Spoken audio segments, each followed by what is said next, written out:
आज अपन शुरू करेंगे शस्त्र कर्म, है ना। अष्टविध शस्त्र कर्म, अलग अलग डिसीजेस में कौन कौन से शस्त्र कर्म अपन अप्लाई करते हैं, ये आज देखने वाले हैं।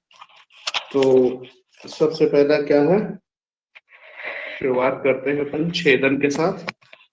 छेदन एक्सीजन किन किन डिसीजेस में अपन करते हैं, तो शतकोणक भगंदर, है ना। शतकोणक नाम की एक और कौन सी व्याधि होती है, बताइए जल्दी से। शतकोणक और क्या चीज होता है, जिसको पता हो, किसी को पता हो तो कमेंट कर सकते हैं, फिर हम बताएं। शतकोणक और किस जगह आता है, बताइए। Nobody knows. शतकोणक क्षुद्र रोग में उसमें आता है ना, क्या बोलते हैं, कौन सा रोग बोलते हैं, शोक दोष। शोक दोष में आता है ना, शोक दोष में आता है। सही है हर्षिता। तो देखो यहाँ शतकोणक भगंदर है ना, वो छोटे छोटे छिद्रित होता है पूरा, इसलिए उसको शतकोणक बोला गया। अणुमुखे छिद्र आपूर्यते, ऐसा करके श्लोक में। इसके अलावा आप देखिए तो श्लैष्मिक ग्रंथि, कफज ग्रंथि में विशेष करके छेदन कर्म करते हैं। अर्बुद में बिल्कुल एक्सीजन करेंगे, नाड़ी व्रण में भी करते हैं, अर्श में करते हैं छेदन। गलशुंडिका, अभी अपन ईएनटी पढ़ रहे थे तो गलशुंडिका आया था, वेरी इंपॉर्टेंट है ना, गलशुंडिका को ध्यान रखिए। सो इम्पोर्टेंट, ठीक है।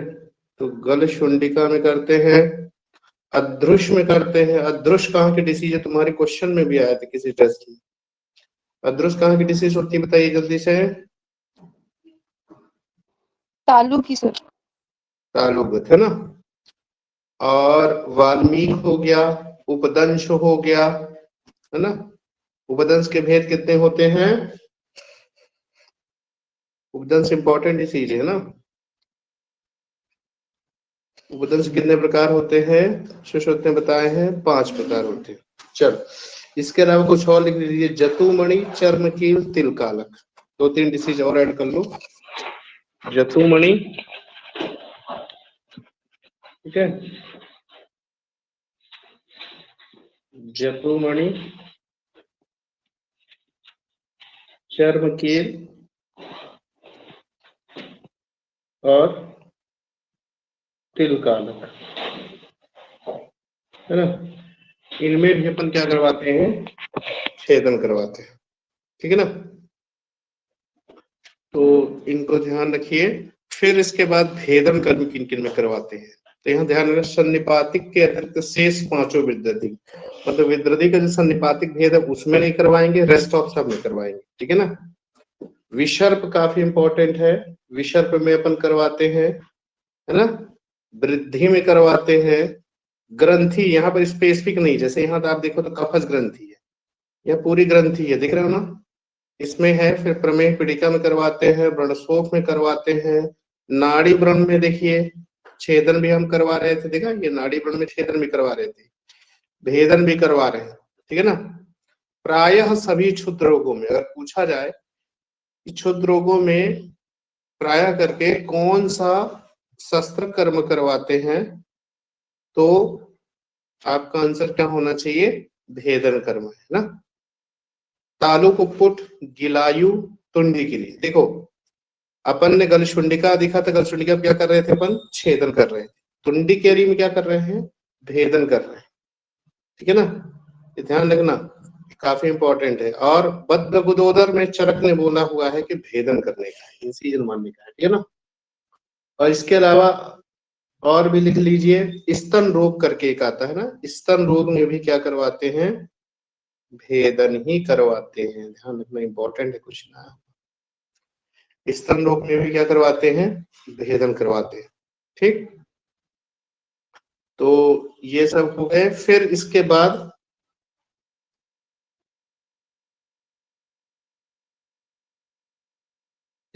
है लेखन। लेखन सिंपल सिंपल चीजें हैं, रोहिणी में लेखन करवाते हैं, उपजीविका अधिजीविका दोनों में करवाते हैं।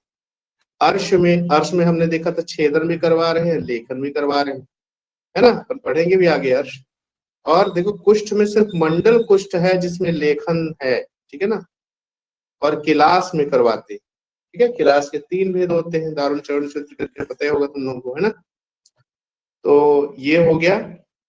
फिर इसके बाद है वेधन कर्म किन में करवाते हैं, इसमें एक और लेखन में डाल देना दंत वैदर्भ करके, दंत वैदर्भ, है ना, दंत वैदर्भ में क्या करवाते हैं, लेखन करवाते हैं। फिर इसके बाद है वेधन कर्म है मूत्र वृद्धि जलोदर पक्व गुल, विसर्प वेरी इंपॉर्टेंट, ध्यान रखना है, विचारक ने अलग से बताया हुआ है, हाँ? तो वेधन कर्म है जेवी जेपीवीएम करके ना, हाँ। फिर इसके बाद नेक्स्ट में है ऐषण कर्म, जानते हो सभी लोग, शल्ययुक्त नाड़ी और उन्मार्गी व्रणों में हम ऐषण कर प्रोविंग करते हैं, ठीक है ना। इसके अलावा आहरण किन किन चीजों को एक्सट्रैक्ट आउट किया जाता है, एक्सट्रैक्शन शर्करा का जानते हो, अश्मरी है, दंतमल, कर्णमल, शल्य, मूढ़ गर्भ में आप लोगों ने पढ़ा ही होगा, है ना, पूरी प्रक्रिया है उसकी, कैसे क्या करते हैं, है ना। फिर विश्रावण कर्म किन में करवाते हैं, देखो इसमें भी आ गया भेदन कर्म जैसा था, सन्निपातिक अतिरिक्त शेष 5 विद्रथियां, यहाँ पर क्या बता रहा है, सन्निपातिक अतिरिक्त शेष 5 विद्रथियां, ठीक है ना, इनमें विश्रावण कर्म भी है, ठीक है। जैसे भेदन कर्म में अपन ने पढ़ा वैसे यहाँ पर भी आ रहा है, ठीक है ना।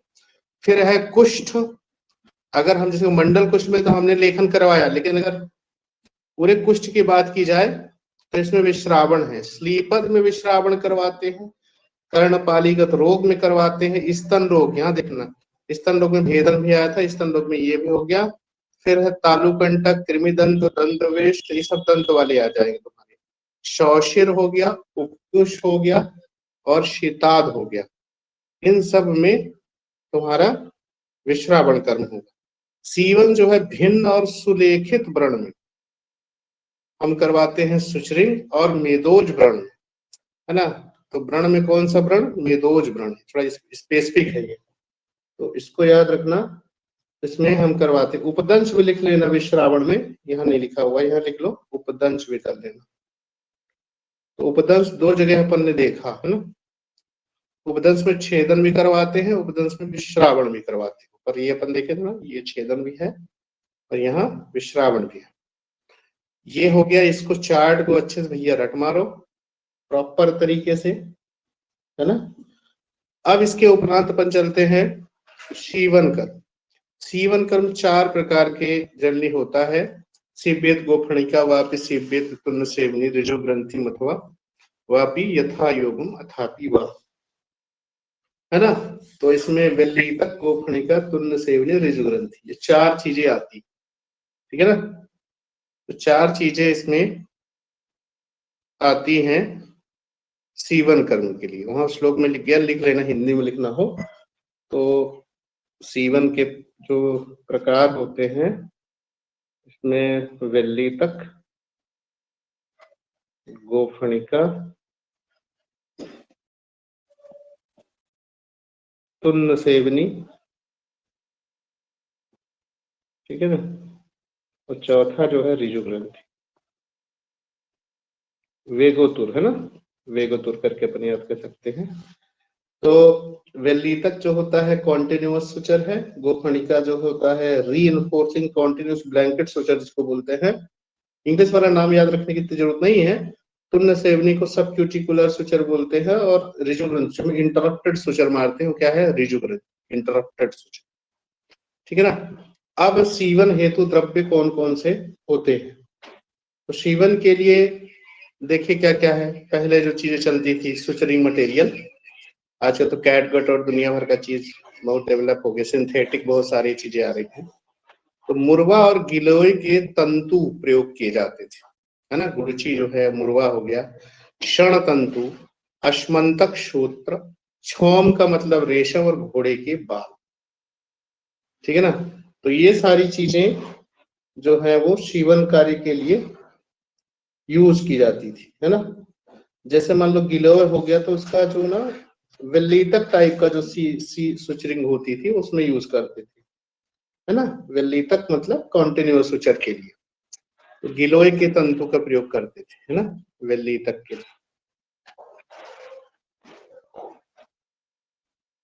तो ऐसे ही अलग अलग तरीके से ये सब किया जाता था। इसके बाद भाई क्लास चल रही है तो कह रहे हैं कि मेरा अकाउंट डिलीट हो गया। अरे भाई क्या यार, मैं 2 सेकंड थोड़ा सा इसको मैं लिंक भेज दूं भाई। प्रीवियस लिंक दी होती तो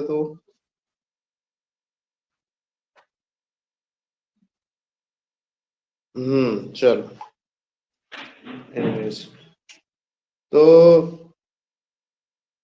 अपन क्या पढ़ रहे थे? हाँ, तो 4 प्रकार के सीवन हो गया, सीवन द्रव्य हो गया, मटेरियल, सुचरिंग मटेरियल क्या होता है ये उन्होंने बताया।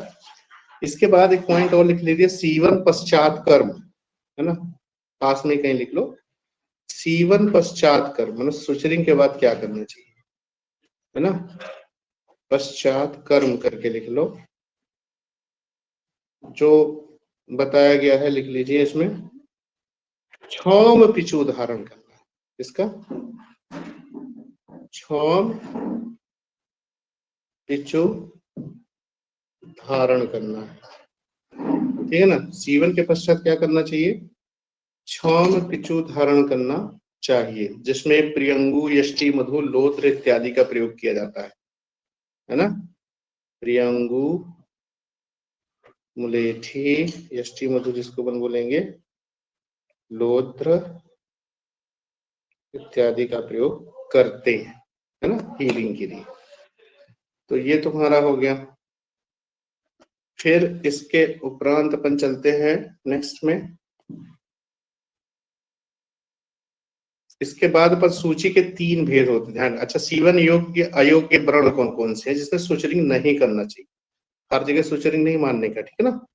तो इन्होंने क्या लिखा है कि ना छार अग्नि विषय जुष्टा नाचा मारुतवाहिन, तो ऐसा व्रण, घाव जो कि छार अग्नि से, है ना, छार अग्नि की वजह से, मतलब छार से जल गया, अग्नि से जल गया।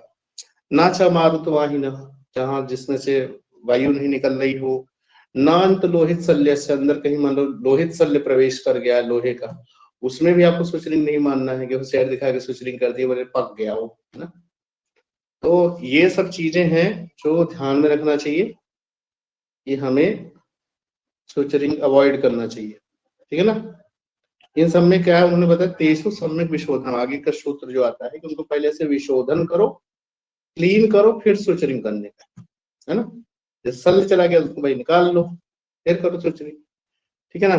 तो सूची के 3 भेद होते हैं। नेक्स्ट में देखिए, छोटी छोटी चीजें हैं। सुइयां 3 प्रकार की, हो गया स्टार्ट, चलो। तो मतलब जुड़े थे पहले से, है ना। सूची के 3 भेद होते हैं, वृत्त, आयत और धनुर्वक्र, वैड करके, VAD करके इसको याद कर लेना, वृत्त, आयता और धनुर्वक्र। अब इसके अंदर का जो चीज है कि वृत्ताकार जो सुई होती है उसका प्रयोग कहाँ करते हैं? तो जहां अल्प मांस है ना, और संधि पर, ध्यान रखना, ऐसी जगह जहां पर मांस जो है कम है और जॉइंट स्पेसेस जो होते हैं वहां पर सुचरिंग के लिए प्रयोग करते हैं। इसकी लंबाई कितनी बताई हुई है, ध्यान रखिएगा, 2 अंगुल ना। और आयताकार जो होता है, या जहां मांसल है, जहां पर भरपूर मांस है, और वहां पर सुचरिंग के लिए त्रिकोणाकार, ट्रायंगुलर शेप की होती है। त्रिकोणाकार और 3 ये थोड़ा मिलता जुलता है, याद करना थोड़ा ही, त्रिकोणाकार 3, है ना, तो 3 एंड ट्रायंगुलर, तो ये तुम्हारी आयताकार, नाम है बस आयताकार, है ना। फिर धनुर्वक्र होती है, इसका जो प्रयोग होता है मर्म, फलकोश और उदर पर सीवन करने के लिए करते हैं, ठीक है ना। कहाँ करते हैं? मर्म, फलकोश और उदर पर सीवन करने के लिए प्रयोग करते हैं, है ना। UFM, एग्जाम जम होता है ना, अनफेयर मीन्स, जो बदमाशी करते बच्चे पकड़े जाते हैं, जो फॉर्म भरवाते हैं, UFM तो UFM करके याद कर लेना, उदर, फलकोश, मर्म, है ना। तो ये धनुर्वक्र है, धनु जैसा टेढ़ी होती है, और मालती पुष्प वृंताग्र प्रमाण की होती है। ध्यान रखना, मालती के पुष्प का जो डंठल होता है उसके अग्रभाग के प्रमाण की होती है। जैसे मूत्र मार्ग विशोधनी शलाका भी अपन पढ़े हुए थे, ऐसे मालती याद है ना, मूत्र मार्ग विशोधनी। जैसे अंजना की कलाई हो गई थी, कलाई परिमाण की थी, और मूत्र मार्ग जो थी वो मालती पुष्प वृंताग्र प्रमाण की थी। अब सीवन कर्म की विधि क्या होती है? सिंपल है कि नाति दूरे निकृष्टे व सूची कर्मणि पातेत, दूरात रुजो व्रणोष्ठस्य सन्निकृष्टे उलुंचन। कि आपको सुचरिंग करते समय क्या करना, ध्यान रखना है कि नाति दूरे निकृष्टे हुआ, ना तो बहुत ज्यादा दूर दूर सुचर मारना है कि पता चला तुमने दूर दूर टाके मार दिए, खुल गया है ना, और ना तो निकृष्टे, ना तो बहुत ही एकदम पता चला कि तुमने उसके एकदम किनारे से मार दिया, ठीक है ना। तो ना तो पास पास बहुत करना है, ना तो ज्यादा दूर दूर करना है। फिर उन्होंने बताया कि क्यों, तो दूरात रुजो व्रणोष्ठस्य, क्योंकि अगर दूर दूर हो जाएगी तो खिंचाव होगा ना। तो व्रणोष्ठ जो होता है ना, भाई अपन सुचरिंग क्यों करते हैं, है ना, है ना, दो व्रणोष्ठ बन जाएंगे, दो सरफेस होती है, उसको अपन जोड़ने के लिए करते हैं। तो जब दूर दूर करेंगे, जब दूर रहेगा तो खिंचाव ज्यादा होगा, उसमें ज्यादा पेन होगा उसमें, ठीक है ना। और सन्निकृष्टे वलुंचनम, ज्यादा पास करेगा तो पता चला कि थोड़ा कहीं हिला डुला तो टूट गया हो धागा, मतलब सुचरिंग खुल गई पूरी तुम्हारी, ठीक है ना। तो ना तो बहुत दूर, ना तो बहुत पास, ठीक है ना। यहाँ हमको सुचरिंग करना चाहिए। जैसे मान के चलिए कि दो सरफेस है ना, जैसे ए और बी करके हमको इनमें सुचरिंग करना है ना, तो अपने को ना तो यहाँ यहाँ इतना इतना दूर भी करना है, और ना तो बहुत एकदम यहीं से लगा के करना है ना। सुचरिंग की बात अपन कर रहे हैं, ठीक है ना। ना तो ऐसे ऐसे करना है, ठीक है ना, और ना तो पास पास ही करना है। तो अपने को ये ध्यान रखना है, इससे क्या है, क्या हो सकता है, दूर करेंगे तो व्रणोष्ठ में बहुत रुजा हो सकती है, पास करने पर अवलुंचन हो सकता है, धागा ढीला हो जाएगा, खुल जाएगा, है ना। फिर इसके बाद अपन चलते हैं नेक्स्ट में, सीवन कर्म विधि हो गई। अब है शस्त्र कर्म व्यापक। चार होते हैं शस्त्र कर्म व्यापक। देखो सूची के तीन भेद, सीवन के चार प्रकार, अपन चार विधियां वेगोतुर देखे, तीन सुइयां हो गई। फिर शस्त्र कर्म व्यापक होते हैं चार।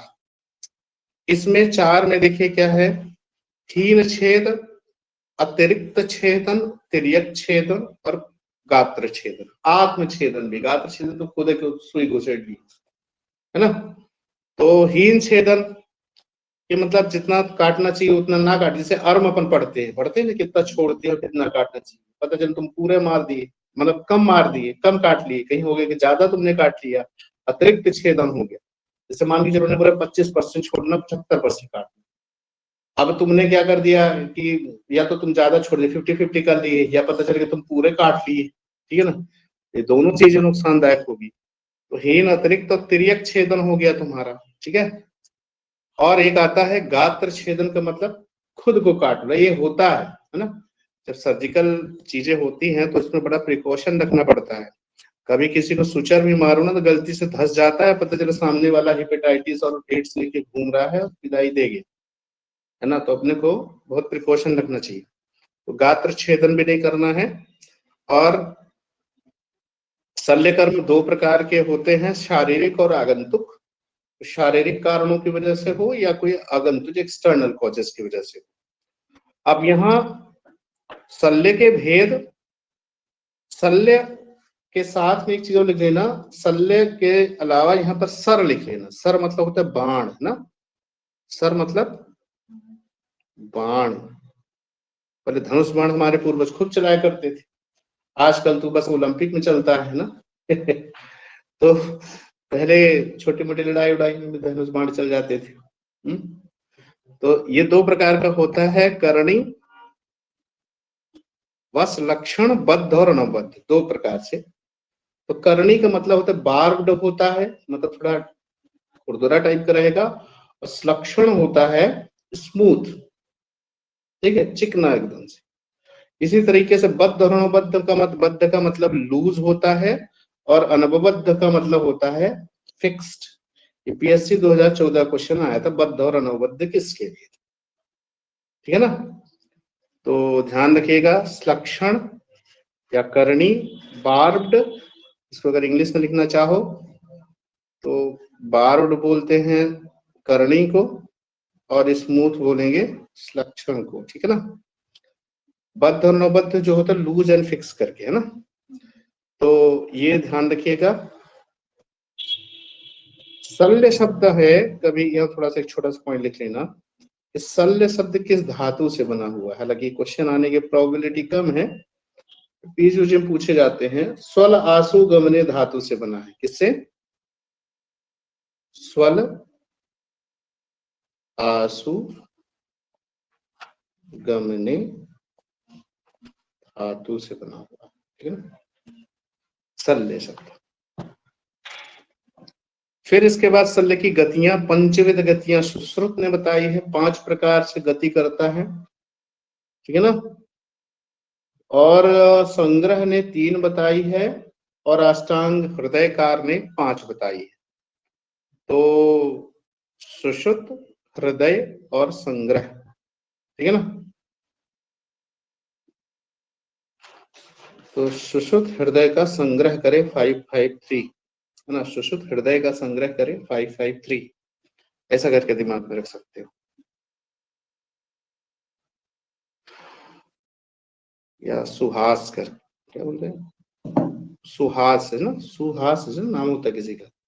सुषुप्त हृदय संग्रह 553। तो देखिए इजी है इसमें, है ना। तो इसमें देखिए क्या सुश्रुत ने 5 बताए हैं, ऊर्ध, अधः, अर्वाचीन, तिर्यक, देन ऋजु, ये हो गए तुम्हारे 5, ठीक है ना। तो ये तुम्हारे 5 हो गए। फिर इसके बाद अष्टांग संग्रहकार ने 3 बताए, क्या हो गया?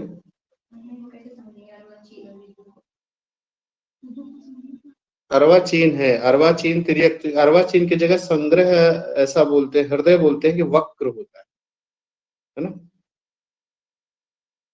चलो अपन बात बताते हैं आगे। फिर देखो संग्रह ने कितना क्या बोला हुआ, देखो 3 बताएंगे, ऊर्ध्व और तिर्यक, AUT, है ना। क्या बताया इन्होंने? सिर्फ 3 बताया है, ऊर्ध्व, अधः और तिर्यक, ठीक है ना, AUT। अब इन सब तीनों के उन्होंने 2-2 प्रकार बताए, सभी के 2 प्रकार बताए हैं, इन तीनों के 2 प्रकार। 2 प्रकार क्या? ऋजु और वक्र, सीधा और टेढ़ा, ऋजु और वक्र गति, सीधी और टेढ़ी गति। तो ये तो जैसे ऊर्ध होगा, ऊर्ध के में 2 होगा, ऋजु वक्र, अदय होगा ऋजु वक्र, तिर्यक होगा ऋजु वक्र, समझ रहे हो ना। ऐसा करके उन्होंने बताया। मेनली उन्होंने 3 ही बताए हैं, बट आता 5 है वैसे, देखो, है ना।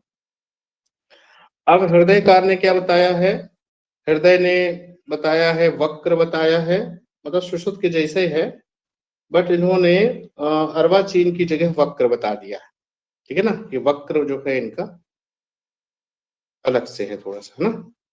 मतलब ऊर्ध्व, तिर्यक, ऋजु बाकी तो सब सेम है। तो ये थोड़ा दिमाग में रखना कि अर्वाचीन की जगह वक्र बता दिया, ठीक है ना। तो सुहास, सुषुप्त, हृदय, संग्रह 553, है ना। तो सुषुप्त का वही होगा तुम्हारा। फिर हृदय ने क्या किया कि अर्वाचीन की जगह वक्र बता दिया और इनका AUT, और उसके फिर ऋजु और वक्र 2-2 भेद हो जाए, मतलब सबके 2-2 भेद हो जाए, ठीक है ना। फिर है शरीर स्थित शल्य के विशिष्ट लक्षण, यहां से भी क्वेश्चन पूछे जाते रहे हैं। तो भैया अपने को ध्यान रखना है कि अगर त्वचा में शल्य है, अगर स्किन में कहीं पियर्स्ड है, मान के चलो कोई चीज धस गई है, तो उसमें क्या उन्होंने लिखा है, शल्य स्थान पे रखा हुआ घृत पिघल जाएगा और लेप कैसा हो जाएगा, सूख जाएगा। गजबई का साइंस है भाई साहब, है ना। तो ये इन्होंने बताया है। तो याद रखे इजी है आज करना, टेम्परेचर बढ़ जाएगा ना वहां का, घी पिघल जाएगा, लेप सूख जाएगा, है ना। फिर मांस और अस्थिगत वाला जो आता है तुम्हारा, तो मांस और अस्थिगत वाले में देखिए इन्होंने क्या बोला है कि अभ्यंग व स्वेदन से पीड़ा बढ़ेगी। अब मान लो कहीं मांस और अस्थिगत में शल्य घुस गया है, धस गया है, और तुमने अभ्यंग और स्वेदन करवा दिए चलो दिमाग लगा के, लेकिन पीड़ा और ज्यादा बढ़ेगी, ठीक है ना। तो अपने को समझ जाना कि मांस और अस्थिगत में है, मतलब कोई शल्य है तुमको नहीं भी पता है, अभ्यंग स्वेदन तुमने करवाया और पीड़ा बढ़ गई, तो मांस और अस्थिगत समझ के चलो, ये पहले का यूएसजी है ना। और इसके बाद है शिरा धमनी और श्रोतोगत, ये काफी फेमस है। टूटे पहिए वाले रथ में भ्रमण करने पर पीड़ा होती है ना। तो ये भी एक्सपेरिमेंट के लिए पहले तो रथ रखते रहेंगे टूटा हुआ पहिया वाला, है ना। आज के जमाने में ट्रैक्टर में बिठा दो तो सब समझ में आ जाएगा, ठीक है। तो इसके लिए एक शब्द आता है खंड चक्रयान दोष, ठीक है। क्या आता है? खंड चक्रयान दोष, लिख लेना, है वही मतलब हिंदी में जो लिखा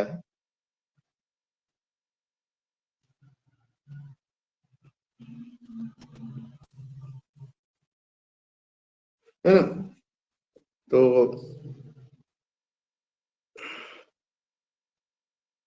ये तुम लोगों को मतलब पता चल जाएगा, खंड चक्रयान दोष,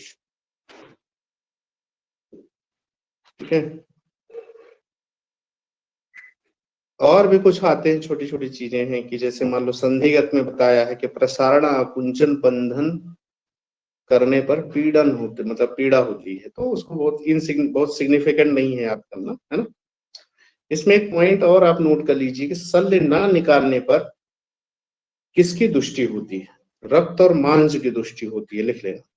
अगर मान लो कहीं से तुमने शल्य नहीं निकाला तो किस चीज की दृष्टि होती है? शल्य ना निकालने पर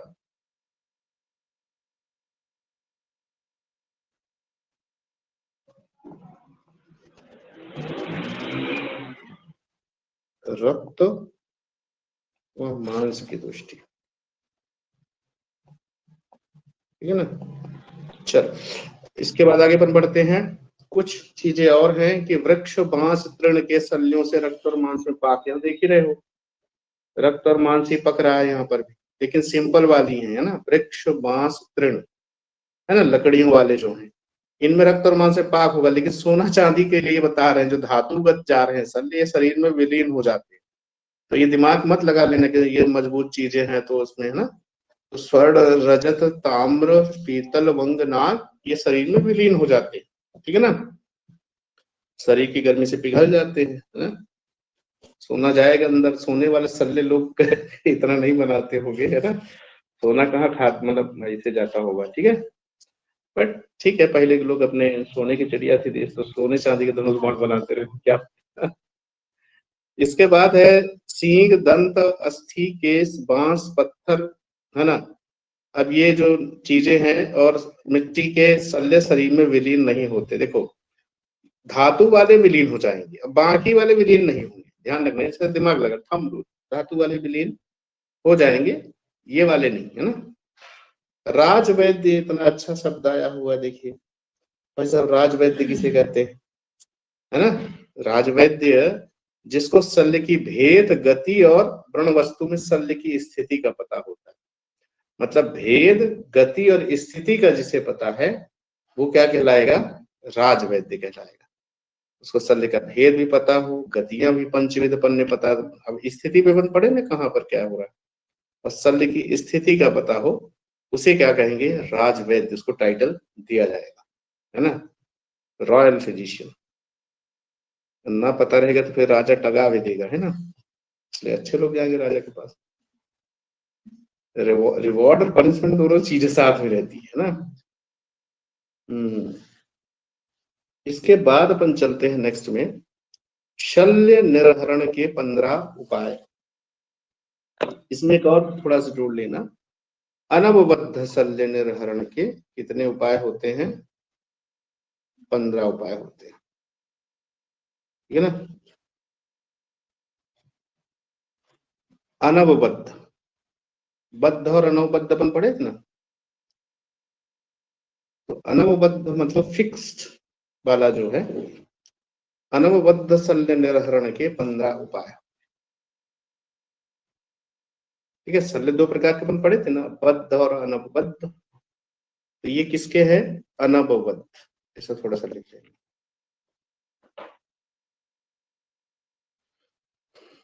तो 15 उपायों में देखिए सबसे पहला आता है स्वभाव, नेचर। समझ रहे हो? भगवान ने कुछ ऐसा अपने शरीर को बनाया है, कोई ऐसी नुकसान वाली चीज आती है तो हम छींक के द्वारा, खांस के, कैसे भी करके, आंसू के द्वारा हम उसको बाहर निकाल देते हैं। ठीक है ना? जैसे कोई चीज अटक गया तो खांसी आके उसको बाहर निकाल देते हैं, स्वभाव बोलते हैं। ठीक है ना? फिर इसके बाद नेक्स्ट में चलोगे तुम, पाचन आता है। ठीक है? तो पाचन जो होता है ये मांसगत वाला जो होता है ना, उसमें पका के बाहर निकालते हैं। ये जो जर्नी होता है कि मांसगत शल्य जो होता है उसमें यूज करते हैं। भेदन आ गया। भेदन जानते हो? पक को जो होता है उसमें अपन भेदन करेंगे, है ना? अपक्व वाले में भेदन नहीं मानने का है। ठीक है ना? दारण करना है, टीयर करना, है ना? तो दारण मतलब क्या होता है? पकाने के लिए। जैसे चिर बिलवादी का प्रयोग बहुत फेमस है।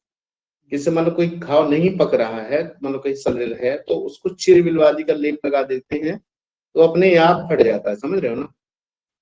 तो यहाँ लिख सकते हो कि चिर बिलवादी का लेप, धारण के लिए क्या करते हैं? चिर बिलवादी का लेप यूज करते हैं। ठीक है ना?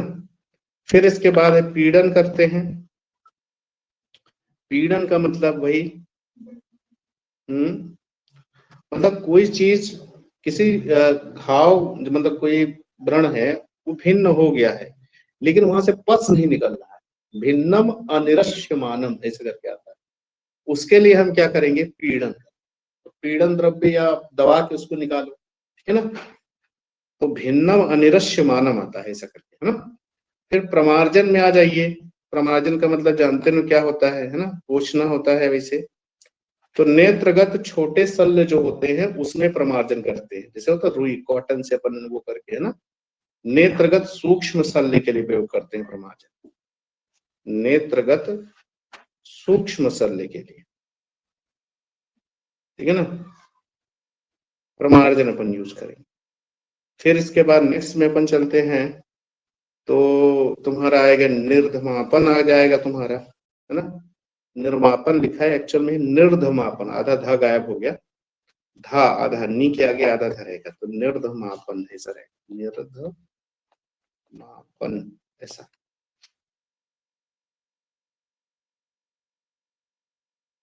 तो इसमें आहार, नाशागत कफ और अणु शल्य, छोटे शल्य, है ना? ऐसा ना ब्लो करके अपन, जैसे है ना ब्लो करते हैं हवा, तो वैसे जो कोई चीज झटके से बाहर निकल आए तो निर्धमापन हो गया। इसके बाद नेक्स्ट में चलिए, क्या रहा तुम्हारा? वमन। वमन तो सभी लोग जानते हो, वमन होना है। जैसे अन्न शल्य फंस जाए तो वमन का प्रयोग करना चाहिए, इसे शास्त्र में लिखा गया है। अन्न शल्य में वमन करते हैं। विरेचन जो होता है, पक्वाशयगत शल्य में विरेचन का प्रयोग करेंगे। फिर इसके बाद प्रक्षालन होता है। तो प्रक्षालन में देखिए क्या होता है, अब जानते हो, वॉश करते हैं अपन जो भी घाव होता है, व्रण दोषाशय की, है ना? अपन करते हैं प्रक्षालन। प्रतिमर्श में आ जाइए। अन्न शल्य में प्रतिमर्श भी करते हैं, याद रखिएगा, प्रतिमर्श अन्न शल्य में बताया गया, वमन भी अन्न शल्य में बताया है। ठीक है? ये भी अन्न शल्य में है। डी में पूछेगा नहीं, बट अपने को आइडिया रहे। प्रवाहन, प्रवाहन वही है, बोलते ना गर्भ निष्क्रमण के समय प्रवाहन के लिए बोला जाता है। और अगर असमय प्रवाहन किए तो मूक, बधिर, मिनमिन, पंगु ये सब होते हैं, हमने पढ़ा होगा गायकी में, है ना? अकाल प्रवाहन नहीं किया जाता है, बोलते पुश करो, पुश करो।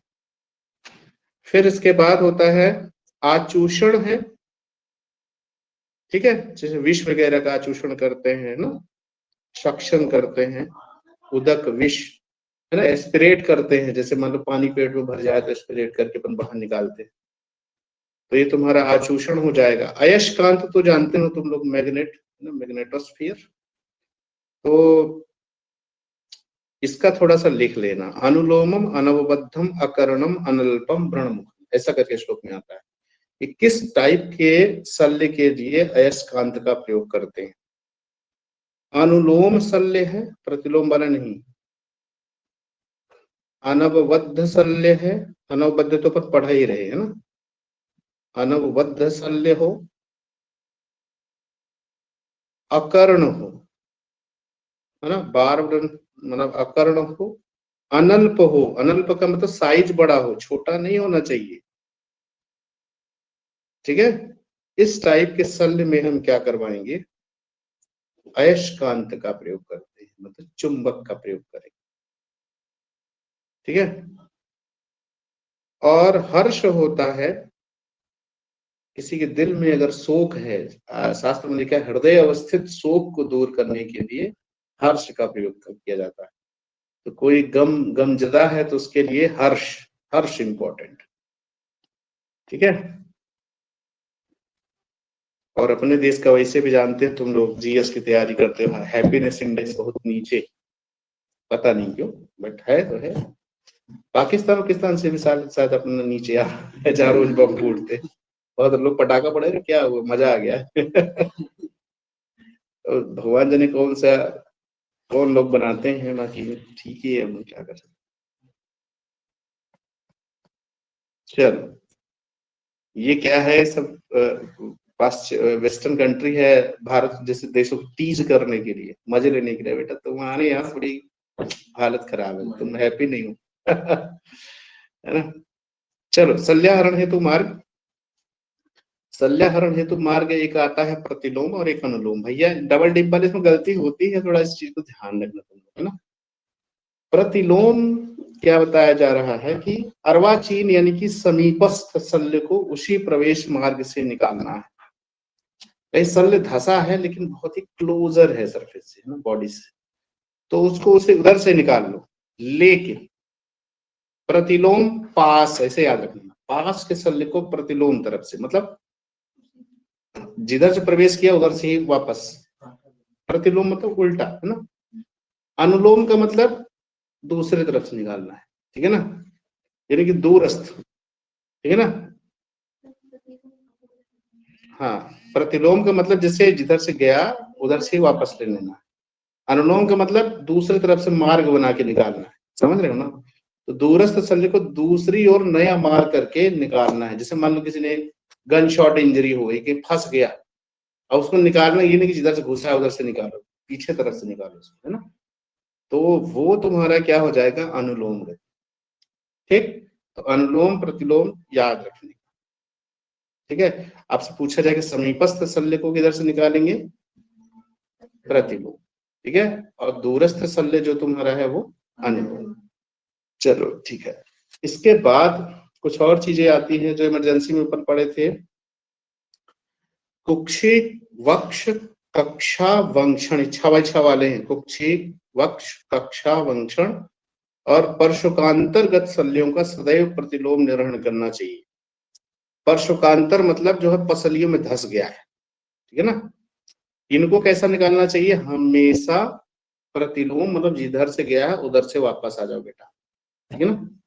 कुक्षी कक्षा वंक्षण और परशुकांतर, ठीक है। फिर इसके बाद बाहु रज्जु लतापास, ध्यान रखिए नाम ऐसा लगे, बाहु रज्जु लतापास। बाहु रज्जु लतापास का मतलब ये है कि गले में रस्सी बांध के, है ना, अगर मान लो कोई मरा नहीं है, कोशिश किया, या किसी ने मतलब मार भी, कोई दूसरा भी लगा सकता है, ऐसा नहीं।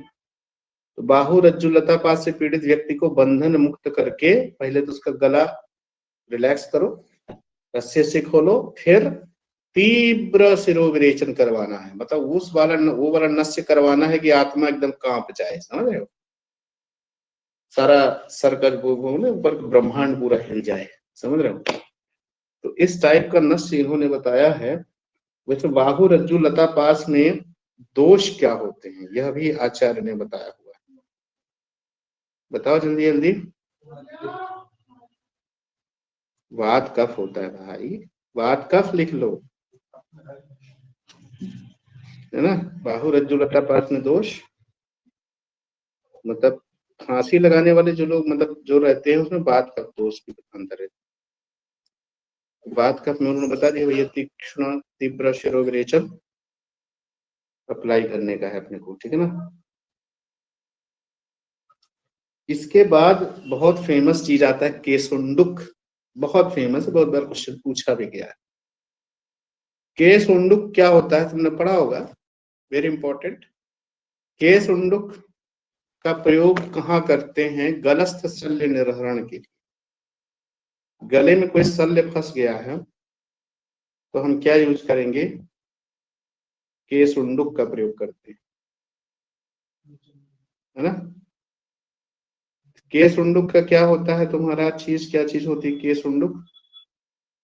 बाल का गुच्छा, गोल गोल, है ना। तो उसमें क्या होता है कि पहले इसमें ये लिखिए, और द्रव बहुल आहार सेवन करा के वमन भी करवाना है। इसमें लिख लेना द्रव आहार से वमन, यानी कि द्रव आहार से वमन भी करवाना है। तो पहले क्या करवाएंगे हम, उसमें एक्चुअल में ऐसा होता है जैसे मतलब किसी के गले में कोई चीज फंस गया है, तो हमने क्या किया, लिक्विड डाइट है ना जो भी है उसमें केसुंडुक बना के उसी के साथ हमने अंदर घुसेड़ दिया कि जाओ ये पी लो इसको। अब वो क्या है कि गले में कोई फंसा होगा तो बाल का गुच्छा है तो उस गुच्छे में भी वो फंस जाएगा। जब फंस जाएगा तो फिर धीरे धीरे करके उसको एक्सट्रैक्ट आउट करेंगे। युक्ति है ना। जो एक्सपर्ट नहीं है भाई उनको ये प्रयोग नहीं करना चाहिए, है ना, कि पता चल कि वही फंस गया जाके, सांस ही नहीं ले पा रहे। हाँ, तो ये पहले के लोग ये सब युक्ति प्रयोग किया करते थे, अब क्या ही कर सकते हैं, करते थे तो मतलब करते थे, है ना। तो मतलब केशुंडुक का प्रयोग जो होता है वो गलगत व्रण के निर्हरण में किया जाता है। कंठ में कभी क्या होता है, जतु शल्य फंस जाए, है ना, तो क्या करना चाहिए, लिख लो। जतुगत शल्य अगर फंस गया है तो अग्नि तप्त शलाका का प्रयोग करना है। लाख वाली कोई चीज है ना, अग्नि तप्त शलाका। इसका क्या साइंस होता था कि इससे गले में कोई, जैसे होता पहले के, जैसे तुम लोगों ने पढ़ा होगा, जब अपन काश्यप पढ़ रहे थे तो उन्होंने पढ़ा है कि जतुष के वो होते थे, खिलौने बनते थे। अब बच्चे मुंह में डाल लिए, गले में फंस गया, निकालो कैसा? तो सलाका गर्म करके वहां पर ले जाते थे, और जो जतु के कांटेक्ट में आता था फिक्स हो जाता था, उससे चिपक जाता था, फिर उससे निकाल लेते थे। ये तरीका होता था। अब बच्चे तो कुछ भी खा लेते, है ना, कंचे उंचे मुंह में डाल नहीं पाए तो कुछ भी खा लेते, उसका क्या कर सकते।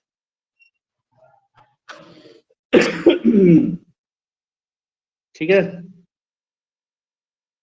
और अस्थिगत व्रण में क्षौम बाल का प्रयोग करते हैं ना, अस्थि व्रण में क्षौम बाल का प्रयोग करते हैं।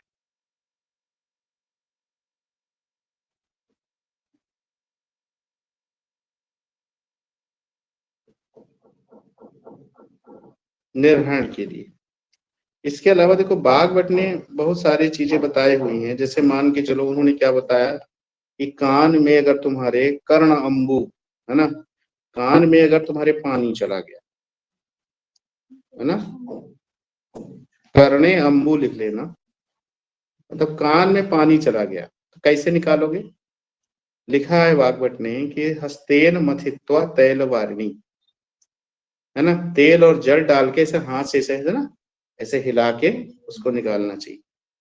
तो लिख लीजिए हस्तेन मथित्वा तैल वारिणी।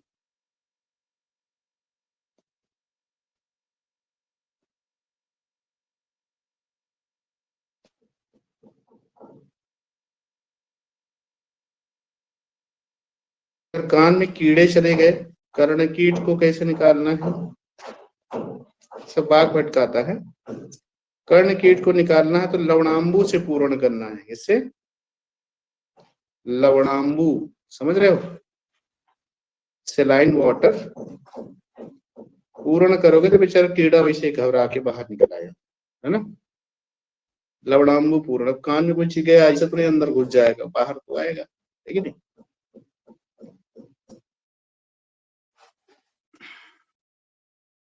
तो कुछ ऐसी चीजें, एक पूती कृमि करके आता है, बहुत गंदा वाला कीड़ा, तो इसमें उन्होंने क्लेद हर विधि करके बताया है, क्लेद नाशक विधि। अब वाघभट ने बोला है तो भाई लिख लो कुछ कुछ चीजें, ठीक है ना। चलिए अपन आगे बढ़ते हैं फर्स्ट फटाफट। इसके बाद क्या चीज है अपने पास, क्षार कर्म, ठीक है ना। क्षार कर्म वेरी इंपॉर्टेंट, यहाँ से क्वेश्चन बिल्कुल आया करते हैं। तो अपन आगे बढ़ते हैं क्षार कर्म की तरफ। क्षरणात् क्षारः क्षार्यति अधः न?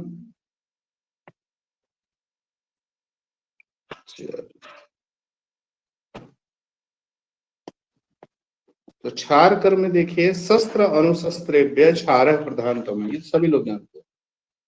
शस्त्र और अनुशस्त्र में क्षार को श्रेष्ठ कहा गया है ना।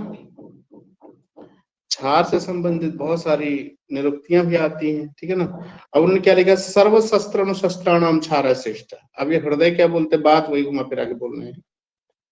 उन्होंने पहले बोला कि शस्त्र अनुशस्त्र जितने भी हैं उनमें क्षार प्रधान है, प्रधानतम है।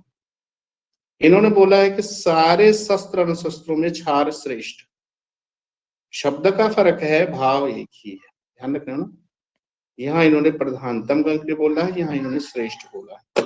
तो सुश्रुत प्रधानतम बोलते हैं और कट कॉपी पेस्ट करके बार बार वही बात बोलते हैं, श्रेष्ठ, ठीक है ना। तो ये सब चीजें हैं।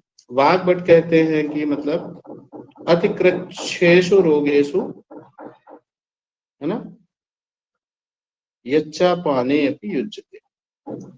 निरुक्ति बहुत सारी हैं, जैसे चरक का आप लोगों ने पढ़ा होगा कि क्षरत्वात् पात्यति अधः, किसी चीज को काट के नीचे के मार्ग जो होते हैं वहां से बाहर निकाल दिए, चरक है ना। थोड़ा थोड़ा करके लिख लो, क्षरत्वात् पात्यति अधः, ऐसा चरक बोलते हैं। क्षरणात् है ना, क्षपणात् क्षारः वाग्भट ने बोला। क्षपण मतलब भी नष्ट ही करना होता है, वाग्भट जी का है।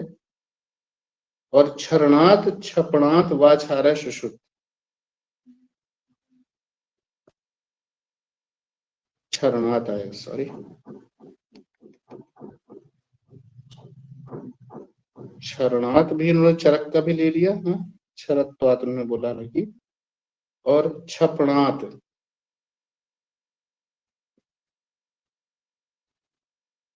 वाचार, ये किसने बोला है, सुश्रुत ने बोला है।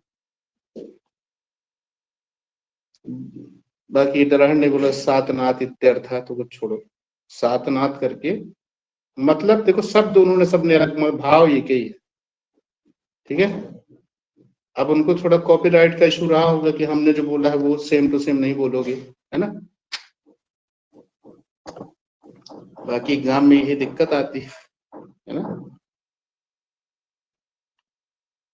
जैसे शातन शब्द उन्होंने बताया, शातन होता है रोम शातन, एक आता है कि जैसे मान लो कहीं पर बाल को हटाना है तुमको, तो उसके लिए जो चीजें अप्लाई करते हैं तो अपने आप झड़ जाती है।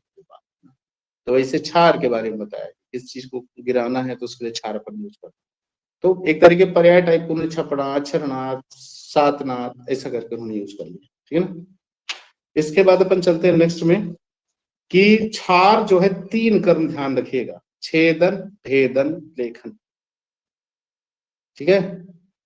छेले भी है ना, तो छेदन भेदन लेखन 3 कर्म करता है। और ये त्रिदोषक न होता है। मतलब क्षार की श्रेष्ठता का क्या कारण है, जैसे इन्होंने बोला ना क्षार श्रेष्ठ होता है या प्रधान होता है, क्यों। सुश्रुत में जब आप पढ़ते हो तो वहां पर जो तर्क दिया जाता है, छेदन वेदन लेखन ये 3 कर्म करता है। दूसरा चीज उन्होंने बोला कि त्रिदोषज्ञ होता है, त्रिदोष शामक होता है, सारे क्षार नहीं होंगे, अलग अलग औषधियों के हिसाब से। और विशेष क्रिया अवचारण करता है, मतलब ये क्षार के द्वारा वो कर्म होते हैं, कार्य होते हैं जो अन्य से नहीं हो सकते, ठीक है। विशेष क्रिया अवचारण, ठीक है, तो इसलिए क्षार श्रेष्ठ बोला गया है ना। छेदन भेदन लेखन तो करते ही है। त्रिदोषक न नीचे लिखा है, और अति सेवन से नपुंसकता उत्पादक होता है, ध्यान रखना। मृदु या संव्यूहिम क्षार जो होता है त्रिदोषक में होता है, और नपुंसक से जानते हो अपन 3 द्रव्य पढ़ते हैं जिनका ज्यादा सेवन नहीं करना चाहिए, पिप्पली, क्षार और लवण। तो क्षार में भी और लवण में भी है नपुंसकता उत्पादक, है ना, प्रॉपर्टी। फिर है मृदु और संव्यूहन करके 2 टाइप बताए गए। चरक देखो भेद में आ जाए, चरक और सुश्रुत ने पहले देखो उन्होंने क्या बताया कि पानी और प्रतिसारणी करके 2 भेद। पानी का मतलब जो हम इंटरनल यूज करते हैं, प्रतिसारणी जो लोकल एप्लीकेशन करते हैं, ठीक है ना, तो ये प्रतिसारण हो जाएगा। वाग्भट में 2 प्रकार बताए हैं, अंतः परिमार्जन और बहि परिमार्जन। वाग्भट का भी साइड में इधर लिख लीजिएगा छोटू सा, अंतः परिमार्जन, वही मतलब पानी है, एक अंतः परिमार्जन बोला, और बहि परिमार्जन मतलब जो बहिः परिमार्जन जो अपन एक्सटर्नल यूज करते हैं। तो ऐसा करके वाग्भट में 2 भेद बताए हैं। पानी के उत्तम, मध्यम और हीन, ध्यान रखना। तो पानी जो अपन ने पढ़ा उसके 3 फर्दर टाइप्स होते हैं, उत्तम, मध्यम और हीन करके, ठीक है, 3 प्रकार हो गए पानी। प्रतिसारणी के लेकिन क्या, देखिए प्रतिसारणी को के मृदु, अभी काफी पूछा जाता है कि संव्यूहिम क्षार किसे कहते हैं, ठीक है, मृदु ही संव्यूहिम। मध्य और तीक्ष्ण को क्या बोलते हैं, पाक्य, पाती, चिट्ठी पाती नहीं पढ़ते हैं, तो पाती, पाक्य, है ना, ठीक है ना।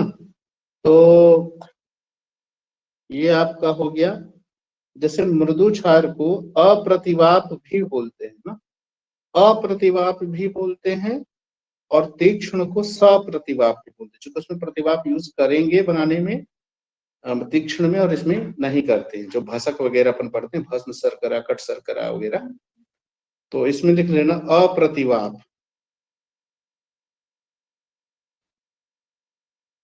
और इसको क्या बोलते हैं, तीक्ष्ण वाले को सप्रतिवाप, ठीक है ना। चूंकि इसमें कुछ द्रव्य मिलाए जाते हैं जो कि इसकी तीक्ष्णता को कई गुना बढ़ा देते हैं, ठीक है ना। तो प्रतिवाप युक्त है, इसमें प्रतिवाप रहित है, ठीक। तो गुण आ गए फिर तुम्हारे। चरक और वाग्भट जी ने भाई साहब 10-10 गुण बताए हैं, सुश्रुत ने 8 गुण बताए, है ना।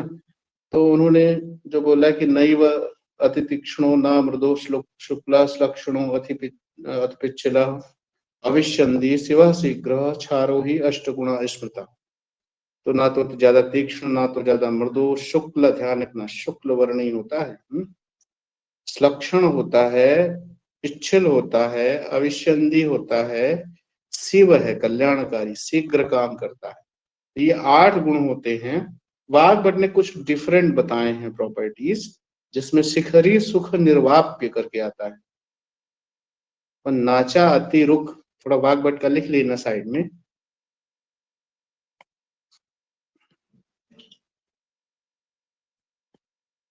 शिखरी, शिखरी का क्या मतलब है, सुख निर्वाप्य।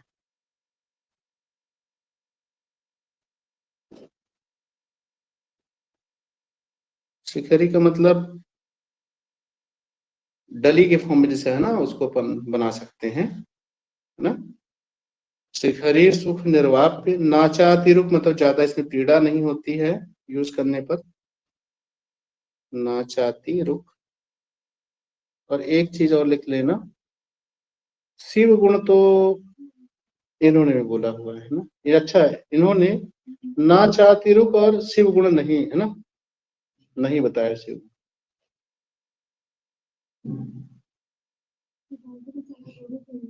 हाँ, शिखरी सुख निर्वाह चरक ने बोला ना, वाग्भट ने नाचा, इसमें शिव गुण नहीं माना है, ठीक है ना। शिव गुण जो आता है ना, कल्याणकारी, शिव का क्या मतलब होता है, शिव गुण जो है वाग्भट जी ने नहीं बताया है। तो इसको थोड़ा सा याद रखना, शिव का मतलब इसका प्रयोग करने से व्याधि में फायदा होगा, मंगल होगा, अमंगल नहीं होगा, ठीक है ना। फिर इसके बाद अपन चलते हैं नेक्स्ट में दोष। भैया 8 गुण थे तो दोष एक एक्स्ट्रा उन्होंने और जोड़ दिया तो 9 हो गए। अति मार्दव, है ना, स्वैत्य, औषण्य, तैक्षण्य, पैछिल्य, सर्पिता, सांद्रता, अपक्वता, हीन द्रव्यता, दोष उच्चते। ज्यादा मृदु हो, है ना, स्वैत्य हो, ज्यादा सफेद हो गया है, औषण्य उष्ण हो, तीक्ष्ण हो, पिच्छल हो, सर्पिता का मतलब होता है फैलने वाला हो, सांद्रता बहुत गाढ़ा हो, है ना, अपक्वता हो, अच्छे तरीके से पाक नहीं है, जैसे छार बनाते हैं, और हीन द्रव्यता मतलब मान के चलो कि अगर किसी छार निर्माण में 5 कंटेंट चाहिए, तुमने बोला कि 3 या 4 से काम चला देते हैं, इस टाइप का है, तो पूरे कंटेंट होने चाहिए, अगर नहीं है तो ये दोष है, ठीक है ना, काम चलाओ सरकार वाला काम नहीं है। फिर इसके बाद वाग्भट जी ने 10 बताए हैं, ठीक है, तो इसको ध्यान रखना। फिर इसके बाद है तुम्हारा नेक्स्ट में क्या आ जाएगा, तुम्हारा क्षार में कौन कौन से रस होते हैं। अब रस तो सबको पता ही है ना, अम्ल रस छोड़ के पंचरसात्मक होता है, ऐसे बहुत सी चीजें बताई गई। जैसे आपने पढ़ा होगा रसोन, रसोन में भी अम्ल रहित पंचरसात्मक होता है। क्षार और रसोन दोनों एक ही तरीके के हैं, क्षार और रसोन, ठीक है। इसमें जो अनुपस्थित रस है उसको लिख लेना, AFBST रस, कौन सा, बाकी पंचरसात्मक सवई, तो इसमें अम्ल नहीं, ठीक है ना, अम्ल नहीं है इसमें क्षार और रसोन में। इसके बाद भल्लातक के बारे में बताइए जल्दी से। भल्लातक में कौन सा रस नहीं होता है पंचरसात्मक, ये भी है, मधुर नहीं होता है, ठीक है ना, दीजिए आएगा तो पढ़ेंगे उधर भी। और फिर हरित की, आमल की, ये 2, और लवण, है ना, हरित की, आमल की, पंचरसावल लवण अपन बोलते ना। और इनमें क्या रहेगा, लवण रस रहित पंचरसात्मक होते हैं, ठीक है ना। तो जैसे क्षार अपन पढ़ रहे हैं तो इसमें अम्ल नहीं होगा, ठीक है ना, क्योंकि अम्ल आ जाएगा तो फिर क्षार कहाँ रह जाएगा, तो ऐसे समझ जाओगे तुम लोग, है कि नहीं, न्यूट्रलाइज हो जाएगा। फिर इसके बाद अपन आगे चलते हैं, देखिए, तो पंचरसात्मक तो होता है ना, क्षार क्या है, पंचरसात्मक होता है, किंतु चरक सुश्रुत और वाग्भट ने माना है कि कटुरस प्रधान है, लवण अप्रधान है, और अम्ल रहित होता है, जिसे अपन ने पढ़ा। तो प्रधान रस इन्होंने क्या बताया, कटु, अप्रधान का मतलब लवण बहुत कम लवण रहेगा, ठीक है ना, और अम्ल तो रहित होगा ही। तो ये तीनों आचार्य, कम ही ऐसी जगह होती है जहां तीनों एक जैसा बोल रहे हो, उसमें ये एक मत, ठीक है ना। तो याद रखिएगा, कटु प्रधान लवण। अब दलहन उल्टी गोली चला देते हैं, उन्होंने बोला नहीं, लवण प्रधान है, कटु अप्रधान। तो भैया टीकाकार हैं दलहन जी, तो बात उनकी भी सुननी पड़ेगी। अब कभी टेस्ट करके देखो क्या प्रधान है कि नहीं, तो जल गए, क्षार से जलना ज्यादा खतरनाक होता है ना। चल, तो अच्छे क्षार बंधों में नहीं जलते हैं, बट होता है उसमें। क्षार के प्रयोग याद रखिएगा, प्रतिसारणी क्षार और पानी क्षार, यहाँ से खूब क्वेश्चन पूछे जाने की रिवायत रही है, ठीक है। तो सबसे पहला है प्रतिसारणी क्षार, जो हम लोकल अप्लाई करते हैं। किन किन कंडीशन में हम प्रतिसारणी क्षार का प्रयोग करेंगे, इसके बारे में चीज आएगी, है ना। तो बहुत सारी डिसीजेज हैं जिसमें प्रतिसारणी क्षार का प्रयोग किया जाता है, जिसमें किलास अच्छी डिसीज है, मतलब, है ना, अच्छी डिसीज कोई अच्छी नहीं होती है, बट यहाँ पर कुष्ठ और किलास दोनों साथ में आ गए, भाई भाई ना, स्किन डिसीज। तिल कालक भी है, नक्ष व्यंग हो गया, झाइयां हो गई, व्यंग हो गया, विष हो गया, है ना, और मुख रोग, इनमें क्या होता है, अपन प्रतिसारणी क्षार का प्रयोग करते हैं, मतलब जो लोकल एप्लीकेशन होता है। ठीक है, कुछ विनती किया नहीं मुख से, ठीक है, कुछ विनती किया नहीं मुख से।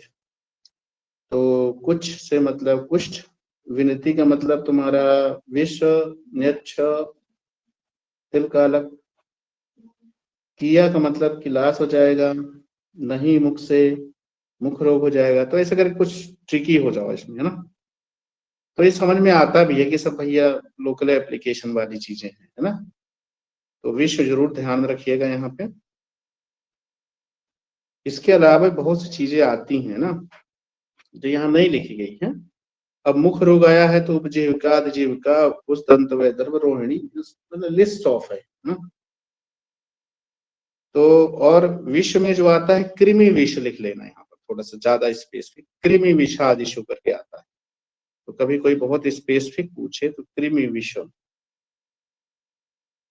ठीक है ना।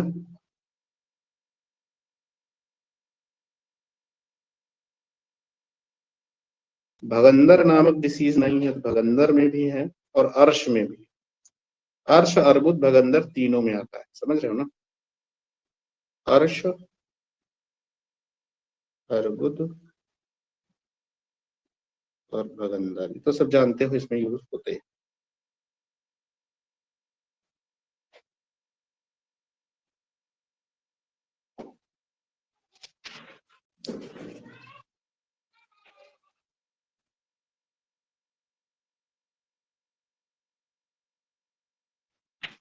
चलो अब पानी क्षार की बात आ जाती है। तो पानी क्षार का जो यूज है गुल्म में, वेरी इंपॉर्टेंट। उदर रोग में अपन इंटरनल जो यूज अपन करते हैं, है ना। अच्छा, गुल्म अपन चरक चिकित्सा पढ़ रहे थे तो किस गुल्म में बताया हुआ था, कौन सा क्षार था, कुछ था यार, कहाँ पे करते हैं यूज, किसी को याद है।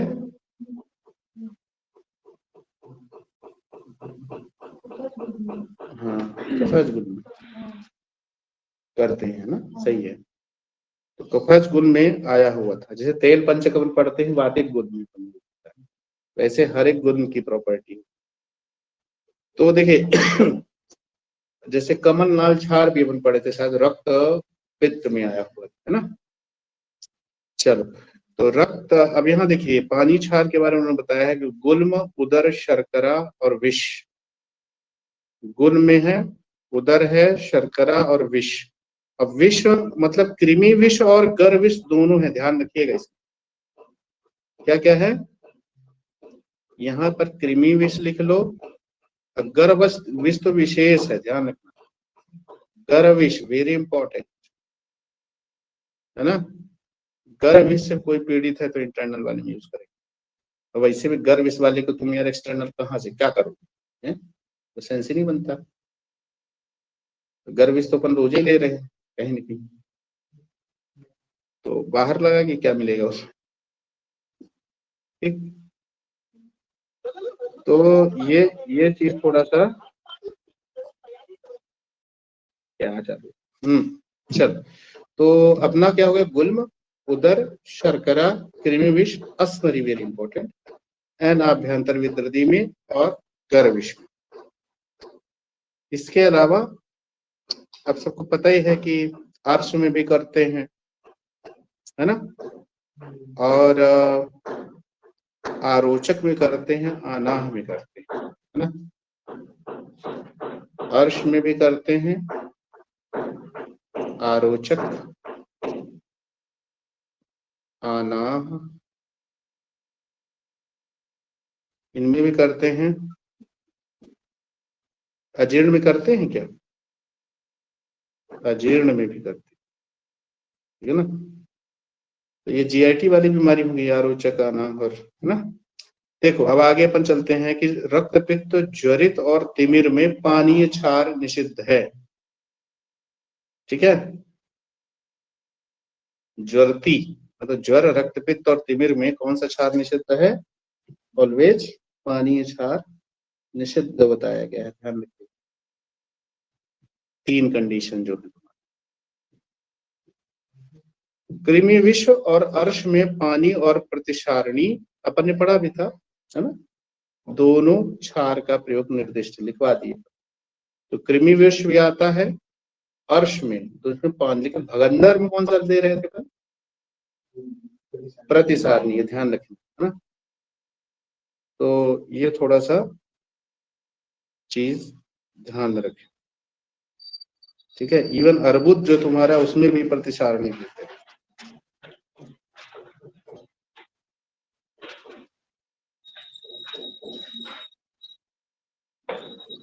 चलो अब इसके बाद अपन नेक्स्ट में चलते हैं। नेक्स्ट में आता है क्षार निर्माण कैसे करना चाहिए। तो आप लोगों ने पढ़ा होगा वृक्ष कैसे होने चाहिए, मध्यम आयु के, यानी कि 1000 साल पुराने, 500 साल पुराने वृक्ष मध्यम आयु के होने चाहिए वृक्ष, है ना, और बड़े साइज के होने चाहिए। छोटे मोटे जो होंगे वृक्ष उनका चयन नहीं करना चाहिए क्षार निर्माण के लिए, ठीक है ना। फिर इसके बाद क्या नेक्स्ट तुम्हारा आ रहा है, देखो ऋतु, ऑलवेज शरद ऋतु। शरद ऋतु बड़ी फेमस है, ध्यान रखना, है ना, शरद ऋतु। और फिर अब इस ऋतु का संबंध हंसोदक जैसी चीजें हैं, है ना। क्षार अपन निषिद्ध मानते हैं, क्षार यूज नहीं करते हैं। करते हैं क्या शरद ऋतु? नहीं करते, लेकिन बनाते हैं, ध्यान रख लेना, क्योंकि पित्त होता है, तीक्ष्णता आती है उससे। फिर है अग्नि प्रज्वलन, किससे करते हैं? तिल नाल से करते हैं, है ना। तिल जो होता है, तिल की लकड़ी, तिल नाल दीपनाथ शक्ति अतिशयो भवती। दलहन ने लिखा है ऐसा क्यों करते, तो दलहन होशियार थे, तो उन्होंने बोला कि अगर तिल नाल का प्रयोग क्षार निर्माण में करते हो तो ज्यादा उसमें वीर्य हो जाएगा, ज्यादा पोटेंट हो जाएगा, ठीक है। अतिशयो भवती, है ना। तो इसमें क्या है कि उसकी जो वीरता है और ज्यादा प्रोमिनेंट हो जाएगी। फिर इसके बाद उन्होंने क्या बोला आगे कि दलहन का होगा मध्यम क्षार निर्माण के लिए कौन कौन चीजें हैं? कट शर्करा, भस्म शर्करा और शंख नाभि का प्रतिभाग देते हैं। भसक, भसक हो गया, है ना, या केबीएस, या भसक, जो भी करके ये 3 चीजें हैं, ठीक है ना। और तीक्ष्ण क्षार निर्माण करने के लिए आप देखिए क्या है, दंती, द्रवंती, चित्रक, तालपत्री, हिंगू, वचा, अतिविशा, लांगली जैसी खतरनाक चीज, इन सब का प्रतिवाप दिया जाता है, ठीक है ना। तो केबीएस के अलावा ये जो चीजें आ रहे हैं तुम्हारे, दंती, द्रवंती, है ना, चित्रक, तालपत्री, हिंगू, वचा, अतिविशा, लांगली, चिंतावलाही, D2 चिंतावलाही करके अपने याद करते थे।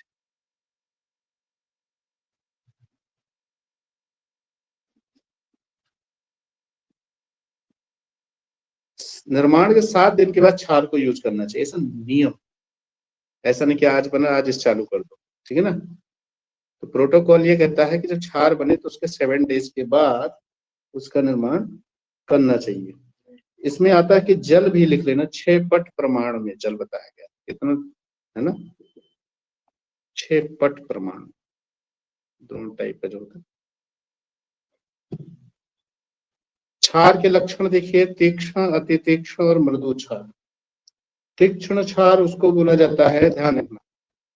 अब इसको कैसे पता करोगे? एक एरंड नाम लेंगे, है ना, और उसमें क्या क्षार पातन करा देंगे, और क्षार पातन कोई भी एबीसीडी, कोई भी, हमको सैंपल नहीं पता कौन सा क्षार, हमने उस पर लगाया, और अगर एरंडनाल क्षार पातन से 100 गिनती तक एरंडनाल जल जाए तो उसे तीक्ष्ण क्षार, 1 से 1 2 3 100 तक काउंट करोगे, जल गया तो तीक्ष्ण क्षार है। अति तीक्ष्ण वो बोलेंगे जो 100 के पहले ही जल जाए, है ना। क्षार पातन से 100 गिनती के पूर्व ही एरंडनाल जल जाए तो अति तीक्ष्ण, और मृदु ये हो जाएगा कि 100 के बाद, है ना, 200 300 काउंट करो तब जाके जलने का नंबर आया, हो सकता है अच्छे से जले भी नहीं, तो क्या हो जाएगा तुम्हारा? मृदु क्षार हो जाएगा, ठीक है ना, सिंपल है। तो ऐसे करके अपन जो है ना इसका वो है प्रयोग करें।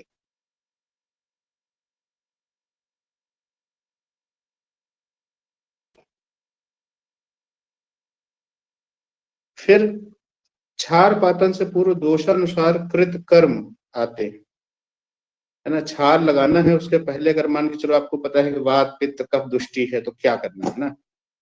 अगर वात दुष्टि है तो पहले लेखन करोगे, फिर छाल लगाओगे। पित्त है तो घर्षण करोगे, इसे घिस दोगे। कफ है तो प्रच्छान करके लगाना। तो वात पित्त कफ लेख है ना, लेख लेखन घर्षण एंड प्रच्छान, ऐसा करके दिमाग में सिंपल है, इसको याद है ना। वैसे श्लोक में आता है अवगृह्यति अवलिख्यति और प्रच्छान पश्चात। मात्रा भी अपन देखेंगे आगे आएगी, है ना। यहाँ पहले क्षार पातन का निषेध कहाँ कहाँ नहीं करना चाहिए, है ना। तो आपको उदर में नहीं करना है, उदर रोग में क्षार पातन। रक्त पित्त में नहीं करना है, रजस्वला में नहीं करना है, गर्भिणी रजस्वला गर्भिणी तो भैया रहते समय। प्रमेही में नहीं करना है ना, याद रखना प्रमेही वेरी इंपॉर्टेंट। प्रमेही में नहीं करना है, छक्षण करोगे उसमें ना करोगे, तृष्णा और फल योनि में भी नहीं करोगे। शोध उदर प्रमेह उरक्षत अपवृत्त उपवृत्त फल योनि, ऐसा आता है श्लोक में। अपवृत्त उपवृत्त फल योनि। क्षार जहां क्षार पातन निषिद्ध है, कहाँ कहाँ कौन कौन सी जगह है जहां क्षार भूल के भी नहीं लगाने का है। क्योंकि सेवनी, सेवनी पढ़े हो ना एनाटॉमी में, सात होती है, बहुत नाजुक जगह पे पाई जाती है और बहुत पतली टाइम पता लगा दी छत जले गया, है ना। और शिश्न में नहीं लगाना है, नाभि में नहीं लगाना है, नाखून में भी नहीं लगाना। तुम सोचो हार्ड हार्ड है नाखून तो लगा दे, नहीं, नेवर यूज, ठीक है ना। धमनी में नहीं लगाना है, सब कोमल चीजें होती है। कंठ में नहीं लगाना है, और वर्त में, ना ये क्या लिखा है, वर्त में के अतिरिक्त नेत्र के समस्त भाग। अगर कहीं लगाना तो वर्त में आप कभी अप्लाई कर सकते हो, आईलिड। इसके अलावा भूल चुक के भी नहीं अंदर के, चलो तो कृष्ण मंडल में लगा दो, शुक्ल मंडल में लगा दो, दृष्टि मंडल में लगा दो, नहीं तो फिर सूरदास बन जाएंगे, सीधी बात है। वर्त में के अलावा कहीं पर भी शास्त्र जो है उसको मना करता है। तो क्षार कर्म का निषेध जैसे अपन ने सुश्रुत का देखे अपन लोगों ने, वैसे बाघ ने पांडु उदावर्त अजीर्ण और नेत्र रोग में बताया है कि क्षार यूज नहीं करना चाहिए, है ना। तो थोड़ा अलग उन्होंने बोला है, पांडु उदावर्त अजीर्ण और नेत्र, एक्स्ट्रा चीजें जो वाघ भट्ट की है, जैसे यहाँ पर पढ़े ना, तो वाघ भट्ट का लिख लेना। पांडु में बताया है कि नहीं, नेवर यूज। उदावर्त में नहीं करना है, उदावर्त।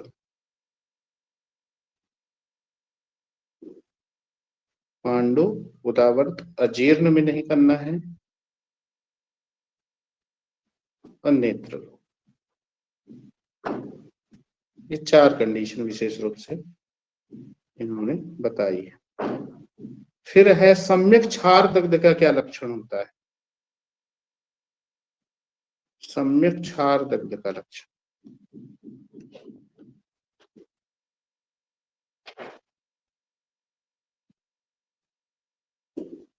बस एक ही शब्द लिखना, कृष्णता।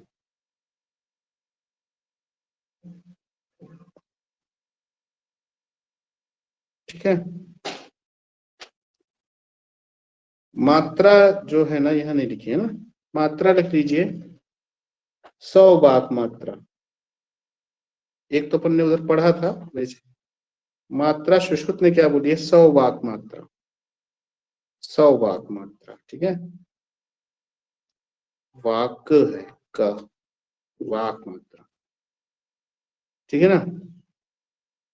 लेकिन वाक भट्ट ने थोड़ा सा पॉइंट अलग से बताया है कि अगर कर्ण और नासा में प्रयोग करना है तो 50 वाक मात्रा प्रयोग करना है, सुश्रुत का होगा।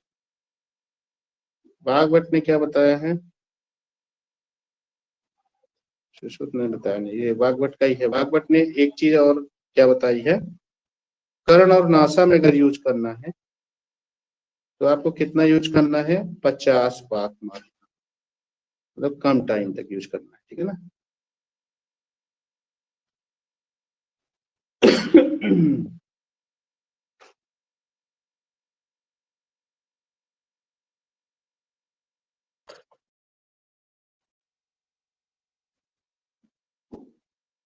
सम्यक दग्ध में जैसे सुश्रुत ने वो बताया ना कि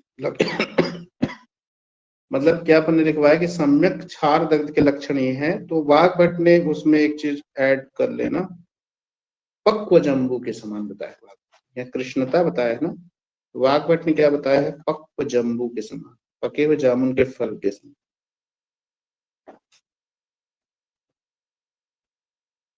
है ना।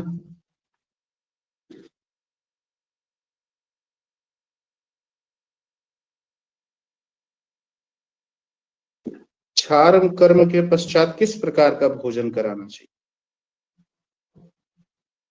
लिख लेना। क्षार कर्म पश्चात, ये आता है, बना के पढ़ेंगे अग्नि कर्म और सब चीजें। क्षार कर्म के पश्चात किस प्रकार का भोजन कराना चाहिए, लिख लीजिए, अभिसंधि भोजन करवाना। कैसा? अभिसंधि आहार कराना चाहिए, भोजन कराना चाहिए।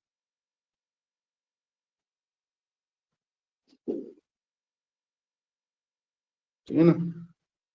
कैसा होना चाहिए? अभिसंधि होना चाहिए। मात्रा हो गई तुम्हारी, सम्यक क्षार दग्ध के लक्षण हो गए, ठीक है ना।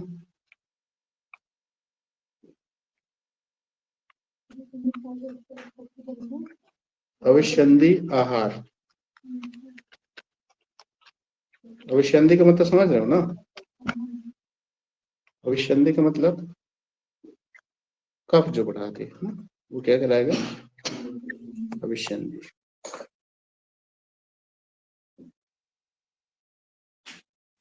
फिर क्षार की मात्रा भी सुश्रुत ने तो वैसे नहीं बोली है, बट अन्य सोर्सेस में जैसे वाग्भट और अन्य आचार्यों ने, तो क्षार उच्चारण काल अपन पढ़े थे ना, 100 जो अपन पढ़ रहे थे, और 50। क्षार की मात्रा जो है, लिख लीजिए एक पॉइंट,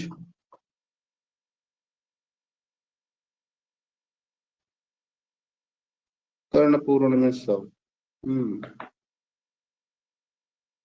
ठीक है, ऐसे बहुत सी चीजें मिलेंगी तुमको 100 टाइम बता रहे हो ना। देखो, क्षार की मात्रा लिख लीजिए, क्षार मात्रा, क्षार ही बहुत बड़ा टॉपिक हो जाता है, अपन सिलेक्टेड सिलेक्टेड तो पढ़ रहे हैं, है ना। क्षार की मात्रा लिख लीजिए, पानी और प्रतिसारणी दोनों की अलग अलग, पानी एंड देन प्रतिसारण, ठीक है। तो इसको उत्तम, मध्यम और हीन करके लिखना है, उत्तम, मध्यम और हीन मात्रा, ठीक है। तो पानी की उत्तम मात्रा लिख लीजिए, इसको तोला में अपन बताते हैं, तो 4, 3 और 2 तोला। कैसा? 4, 3 और 2 तोला, याद रखना, किसमें रहेगा? तोला में रहेगा। और प्रतिसारणी वाला पट में रहेगा, मात्रा ज्यादा रहेगी। 3, 2, 3 पट, 2 पट और नख उत्सेद प्रमाण,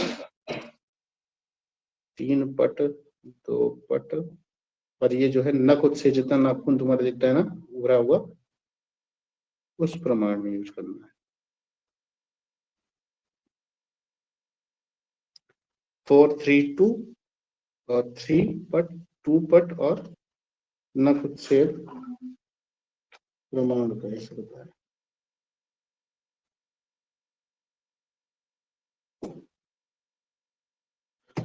ठीक है ना। तो ये तुम्हारा क्षार का हो गया। लास्ट में क्षार के देखिए क्या, 2 श्लोक आपको दिए हुए हैं छोटे छोटे से, तो उसमें लिखा है, विषाग्नि शस्त्र असनी मृत्यु कल्प, क्षार को बताया है। जैसे तलवार होती है ना, 2 धारी तलवार, अपन पीएसएम पढ़ देते हैं, कहा किसी को बोला था 2 धारी तलवार, किसके लिए बोला गया था? डबल एज स्वॉर्ड किसे बोला, याद है किसी को? गजब ही हो गया भाई। किस तत्व को बोला जाता है? जिंक। Fluoride, fluoride.